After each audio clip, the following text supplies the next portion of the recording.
Hello to everybody. My name is Andrei Kureichik. I am originally from Belarus, but now I'm in the city of New Haven in Yale University as a Yale World Fellow 2022. But as well, I am a Belarusian playwright and film director and uh, political scientist because my education is political science. So I made this channel to analyze what's going on in Ukraine, Belarus, and Russia from the first hands.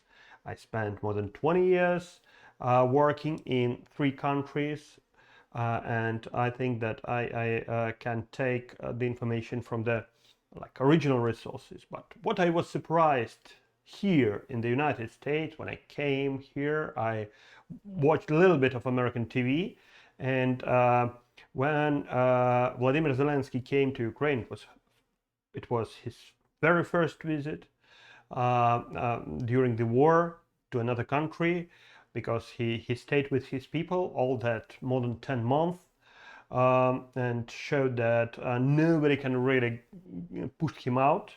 And when the situation became so controlled that he could visit, for example, Bakhmut, the most dangerous place now in the Russian war over Ukraine, and Zelensky came there and talked with the soldiers, had a inspection of the positions and everything, and then he came to United States, and I saw the little bit of American television, and I was so unlucky to watch Tucker Carlson reaction on the visit of Vladimir Zelensky to United States, and I was really shocked. I should say I was really shocked, because I thought that I moved to the to America because I wanted to get out from propaganda of Putin and Lukashenko, and I found it here in the United States. Uh, it was incredible what he lied during the describing the visit of Zelensky. He lied that Ukraine is not democracy, but actually Zelensky was elected in truly democratic elections and got more than 74% of votes. And that elections where he fight against previous President Poroshenko was observed by all international observers. They made a real discussion. They met each other, candidates, on the stadium and had a debates. And each candidate could put his observers in all the commissions. So it was absolutely perfect elections. Perfect elections. And of course, that elections was recognized by all the world, all countries, all organizations. So he lied that there is any kind of autocracy in Ukraine. I was in Ukraine just a year ago, and before that I worked there every year.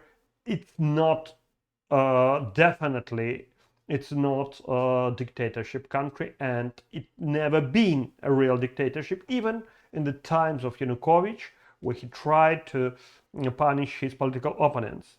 Then Tucker Carlson said that that Zelensky put his political opponents to the prison, but actually the only person he really put in prison as a political opponent was Viktor Medvedchuk, the closest friend and, let's say, church relative, godfather of for Putin's children.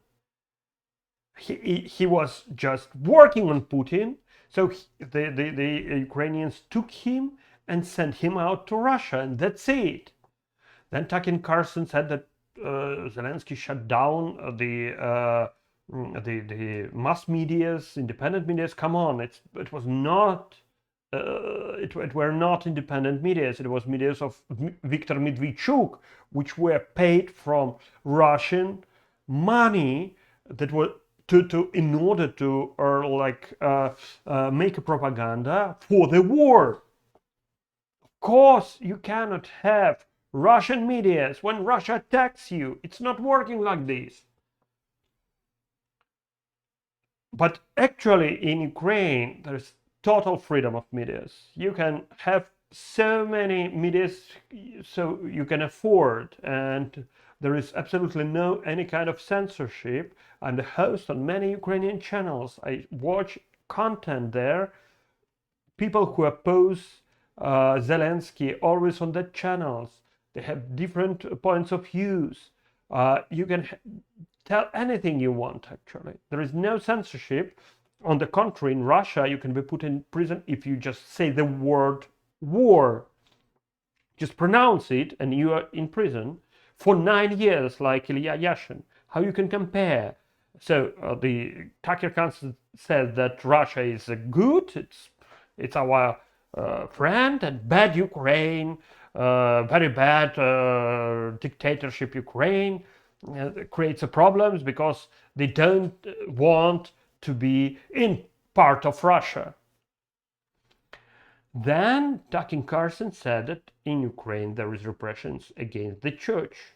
That's very serious. I mean, the freedom of belief is so important, the freedom of religion, and repressions against churches. It's a very bad thing. He said that Ukrainian government repressed Christianity in the Ukraine. Okay, but he forgot to tell the name of this church, and I will tell it for you. It is Orthodox Moscow Patriarch Church. So it's the church which operates in Ukraine, but actually it's Moscow Patriarch Orthodox Church. What it means, Moscow Patriarch Orthodox Church? It means that it obeys to the Moscow Patriarch Kirill, who really works on Putin, who provides Putin's agenda for the war. So Ukrainian police made a search in these churches, and what they found there, first of all, they found one of the important priests with a 17 years old well, it's not child, but I mean with a 17 years old guy during their sex orgy. So they just saw it. They were in the bed making sex. I mean, Russian Moscow Orthodox Church, they so agitate against gay and everything, but that's what they found in the reality. And they found a lot of literature which is like for Putin, for the war, for a Russian accusation of Ukraine, all that FSB narratives and everything. So it was a church which actually provides the Putin's agenda in Ukraine. Of course, they don't want it, and they said to this church, they never forbid it, never. It's still working, but they said it shouldn't be like this. We are the country which is under aggression. Rockets every day destroys our infrastructure. Russians make a massive murders in Bucha, for example, massacres in many cities. In Mariupol, they destroyed the cities. So you cannot really provide their agenda in Ukraine. It cannot be like this. And actually, this part of Moscow Orthodox Church, I mean, Ukrainian part, they really were shocked when Russia started this. But a lot of priests and bishops, they really work for Moscow, and that's the problem, and that's what Ukrainians try to solve. So when I saw this show, Tucker Carlson, which was live from the very first word about Ukraine till the very end word, and then when I read some tweets of Donald Trump Jr., I thought that how it's really possible. How it's really possible. I mean, you blame the victim of international war aggression. You blame the country which tries to just defense, and you say that, well, let's better I don't know. Okay, let them die, all of them. Let the Russia take the Europe. We don't care. Don't give our money. Let's make price better for gas or something. Are you kidding? Are you really Christians? If you think that better, thousands of people die and die and die, and you just have a better price for something, come on. It shouldn't work like this. So for me, that show Tucker Carlson and tweets of Donald Trump Jr. was so shocking from the point of view of just humanity, from the point of view of ethics, of moral, of empathy, and they are popular. They have so many people who watch them and listen this,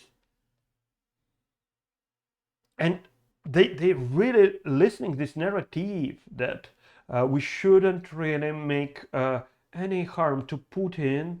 Well, Ukraine, they're corrupted. Let Russia to destroy them. Come on. What are you talking about? It's people's lives. It's millions and millions of families who lost their houses. Come on. That's what my message is to Fox channel. I'm not a big blogger. I have much more popular blog in Russian language.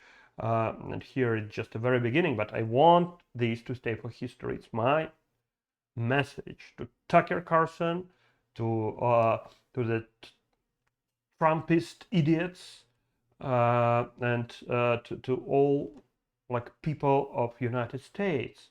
Let's be human. Let's understand that life of a person is much more important than any amount of money. Any amount of money.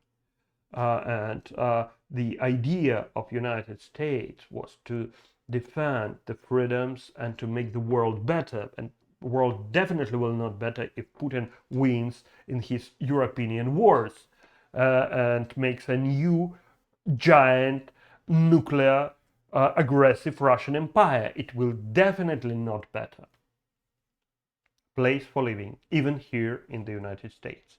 Thank you for listening. Please, if you like it, just I don't know, subscribe or write a comment. It will be great. And hope to see you in the next year. Hope the next year will be better than this one. Thank you very much. Happy New Year. Слава Україні!